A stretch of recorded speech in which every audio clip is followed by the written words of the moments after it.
There's such a special group known as Kingsmen. And they have cornered yung ibang STL franchises. Are you aware of the existence of a group of Kingsmen in the Philippine National Police? It sounds familiar, Your Honor. Sounds familiar. Yes, Your Honor. No, I'm not a member of Kingsmen. You are not, and therefore you are lying. The members of that group ay walo po kayo. You are part of it. Manager of the STL franchise in Cebu. Classmate mo rin ito? Classmate ko rin po. Ha? Classmate ko po. Yes. Kasama kayo. The famous 8 Kingsmen. May Aspedeya, in the original list, kasama ba yung pangalan ni Attorney Wesley Barayoga? Mr. Chairman, Your Honor, no, sir. No. So, in the third list, dated August 20, doon napasama po yung pangalan ni Attorney Wesley Barayoga. Yes, Your Honor. But already after his death. Would that be correct? Yes, Your Honor. Yes. Inilagay lang doon yung pangalan niya para merong basis. Yung sinasabi, yung theory na drug-related case. Diyan lang, Corda. Yes, sir. Alam mo ba kung sino yung mga membro ng Voltes 5?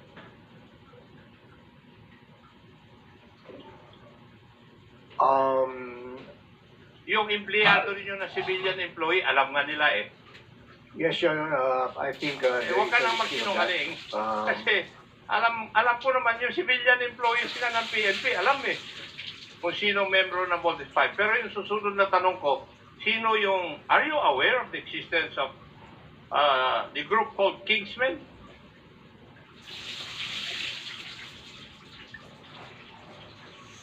Your Honor, i-review ko yung mga documents na hawak ko. No, ang tanong ko lang po ay simple. Are you aware of the existence of a group of Kingsmen in the Philippine National Police? It sounds familiar, Your Honor. It sounds familiar. Yes, Your Honor. And Commissioner Leonardo, are you aware of the existence of a group of Kingsmen sa PNP being a NAPOLCOM commissioner? Sir, I have no idea with regards to the Kingsmen po. You have an idea. No idea po. You have no idea. Kingsmen.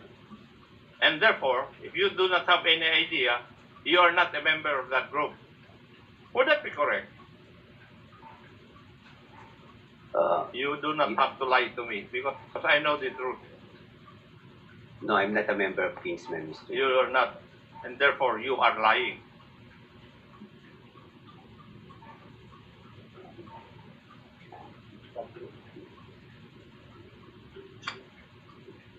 The members of that group ay walo po kayo. Walo po kayo. At alam na alam ng mga membro ng Philippine National Police that there is such a special group known as Kingsmen. And they have cornered yung ibang STL franchises. And that's precisely the reason why Atty. Barayoga was killed simply because hindi niya gusto yun. Inaayawan niya. Tama rin po ba, General Pinili?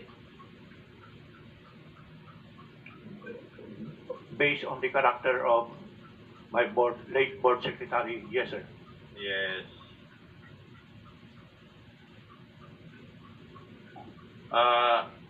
I'm asking this, General Acorda, kasi nung nabaril si Wesley, General Barayoga, ikaw ay nasa intelligence. Di po ba? Yes, Your Honor. Yeah. Yun ang nun. Now, walo po yun. May I know from PCSO, is there such an entity as Rex Gaming Corporation?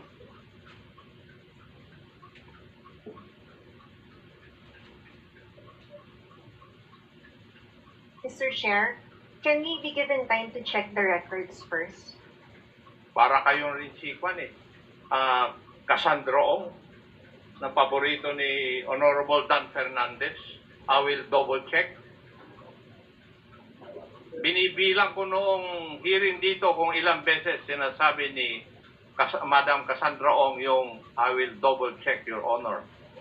Oh, kaya, bakit hindi nyo alam kung merong Refresh Gaming Corporation na nag-i-engage sa STL? Attorney Inchong, hindi nyo alam? Dahil wala si Attorney, ay si Madam Gabuyo?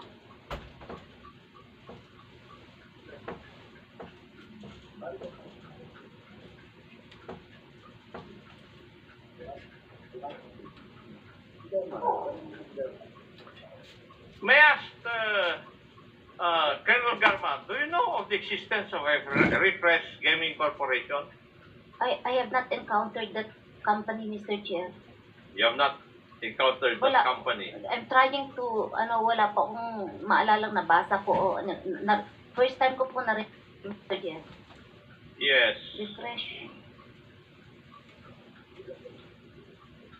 Would the PCSO know? Wala.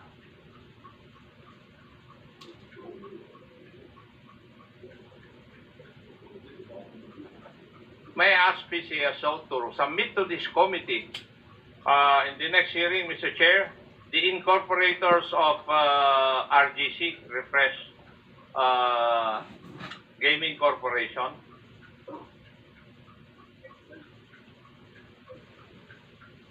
My list, Commissioner Leonardo, you're part of the 8 Kingsmen.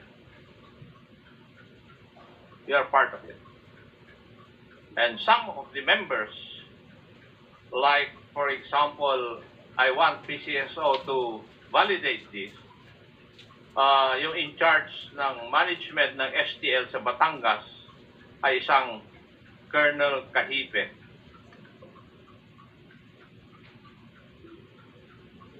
Classmate mo yun, di ba? Commissioner Leonardo. Yes, Mr. Chair. Classmate ko po. And the certain Colonel Ochabe, the manager of the STL franchise in Cebu. Classmate mo rin ito? Classmate ko rin po, Mr. Chair. Ha? Classmate ko po. Yes. Kasama ka eh.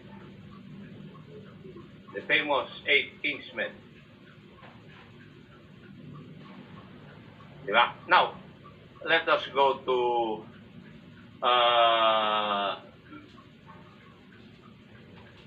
Colonel Mendoza and Mr. Nelson Mariano. Totoo ba na nahirapan kayo talaga na targetin si Attorney Wesley Barayuga?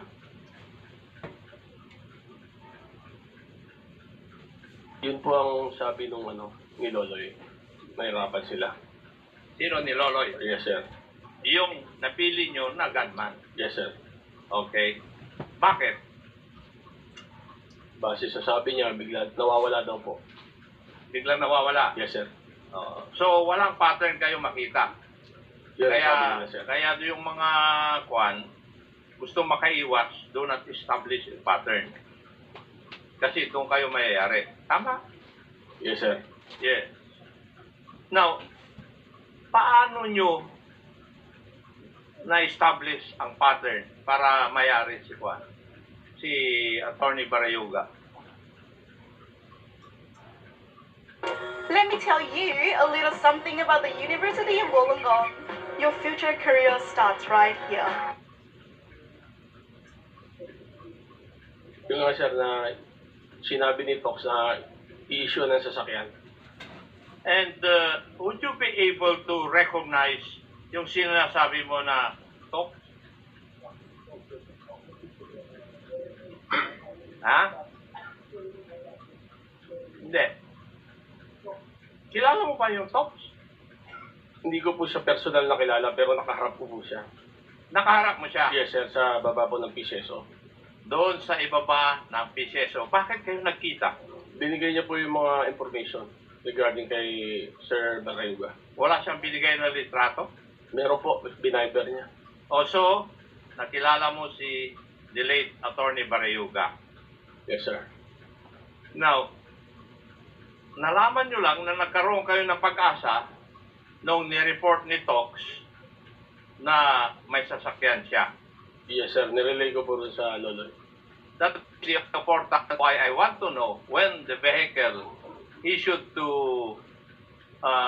the late Attorney Barrioga was given. Kasi I have a hunch na kasama sa plano yon. Parang yung ginawa sa Davao Penal Colony na nagkaroon sila ng galugat para lang mailagay sa iisang lugar yung papatayin at yung papatay. Ganyan din yung nangyari rito eh. May I ask Mr. Mariano, is this the talks that you're talking about? Yes, sir. Siya po. Siya po. Itong talks na ito, inadmit kanina ni Commissioner Leonardo na kilala niya. At naging tao mo ito. Tama po ba? Opo, Mr. Chair. Yes. Matagal mong tao kasi nandito sa files to eh. Files ninyong dalawa sa akin. Matagal kayong magkasama sa CIDG. Opo, Mr. Chair. Yes. Hindi magdahal epekto rito eh sa akin. So, itong si Tox, ang nakausap mo. Yes, sir. Personal. Nung araw na dapat ninyo na may pagkakataon kayo, saan nag-umpisa yung plano ninyo? Sinabihan niya po ako na lalabas daw ng 4 p.m. Lalabas ng 4 p.m. Yes, sir. Nirelay ko doon sa Loloy. Hindi naman lumabas ng 4 p.m. Hindi ko na po kung ito. Okay. Kung lumabas mo ng 4 p.m., according to the report, maaga nga sana siyang aalis eh. Pero he was delayed dahil pinapirma ng mga papeles. Yun ang nakalagay dito. Now, so paano nyo nalaman yung paglabas niya at saka kung saan dadaan? Nirelay po sa akin ni Tox sa cellphone. Tapos nirelay ko rin po kay Loloy. And for the information of everybody, a team of CIDG went to the residence of Tox pero hindi na makita. And he has not reported his assessment for 2 days already. Dahil at the back of my head, nasabihan na siya ni kay Commissioner Leonardo na lumubog ka muna. But the arm of the law will definitely catch up with him. So, si Tox ang nagre-relay sa'yo nung kilos. Yes, sir. At ano pa sa David na during the board meeting, nakakuha pa kayo ng feedback? Yes, sir. Mayroong picture silang sinend na nasa online meeting. Pinicturan. O tama rin naman yung sinabi ni Gerald Pinili, online na kanilang board meeting eh. It coincides with the statement of the PCSO manager during that time. So online meeting, yun ang pinakita. Yes, sir. Eh yung pagkalis, paano nyo nalaman? Nag-text din si Tox. Tapos na-relay ko din kay Loloy. Doon ba niya sinabi paano kumustahan? Yes, sir. Okay. So, definitely, talagang nagkaroon ng conspiracy para patayin si Attorney Barrioga. Now, let's debunk yung sinasabi ng CIDG na theory na involved sa drug. Si Attorney Barrioga. PDEA. May ask PDEA, in the original list, kasama ba yung pangalan ni Attorney Wesley Barrioga? Mr. Chairman, Your Honor, no, sir. No. And was there ever a time that his name was included in the list or the watch list for in the drug war? Your Honor, his name was included in the August 2020 list, and that is the third list.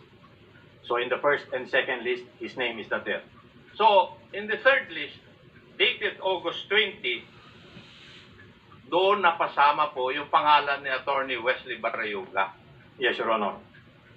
And that list, or his inclusion, was already after his death. Would that be correct? Yes, Your Honor. Yes. Inilagay lang doon yung pangalan niya para merong basis. Yung sinasabi, yung theory, na drug-related case. Nilagay lang doon. Kaya ang motive talaga is yung katigasan ng ulo ng classmate ni General Manager Pinili noon na objectan lahat yung recommendation ni General Manager Garma mag-increase ng number of franchises, pasok yung peryahan ng bayan at saka yung paglalagay ng kanilang mga kaibigan para makakuha ng STL franchises doon sa mga lucrative areas kung nasaan ang STL. Kasi doon po sa PCSO, may lucrative areas din po. Alam din po nila yun. Di po ba, Attorney Ichong? Right?